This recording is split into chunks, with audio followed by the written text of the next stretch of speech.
देशाच्या आर्थिक सुधारणांचे जनक आणि माजी पंतप्रधान डॉक्टर मनमोहन सिंग यांच्या पार्थिवावर शनिवारी निगमबोध घाट येथे शासकीय इतमामात अंत्यसंस्कार करण्यात आले. डॉक्टर सिंग यांची ज्येष्ठ कन्या उपिंदर सिंह यांनी मुखाग्नी दिला. या प्रसंगी राजकीय मतभेद बाजूला ठेवून विविध राजकीय पक्षांचे नेते अंत्यविधीसाठी उपस्थित झाले होते.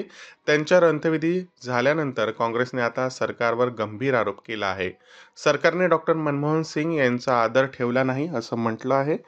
काँग्रेसने म्हटलं की मनमोहन सिंग यांचा अपमान करणारे लोक आता त्यांच्या अस्थि विसर्जनावरूनही घृणास्पद राजकारण करत आहेत. कुटुंबाची गोपनीयता जपण्यासाठी काँग्रेसचे ज्येष्ठ नेते डॉक्टर मनमोहन सिंग यांच्या अस्थि निवडण्यासाठी आणि विसर्जित करण्यासाठी कुटुंबासोबत गेले नाहीत, पण त्यांच्या पार्थिवावर अंत्यसंस्कार झाल्यानंतर सोनिया गांधी आणि प्रियंका गांधी यांनी कुटुंबाची भेट घेतली.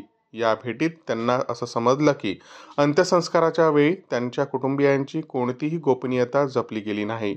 तसंच चितास्थळावर काही लोक पोहोचू शकले नाहीत, त्यामुळे त्यांना फुले निवडण्यासाठी आणि अस्थिविसर्जनासाठी त्यांची गोपनीयता त्यांना देणं योग्य राहील. या गोष्टी कुटुंबासाठी भावनिक असतात.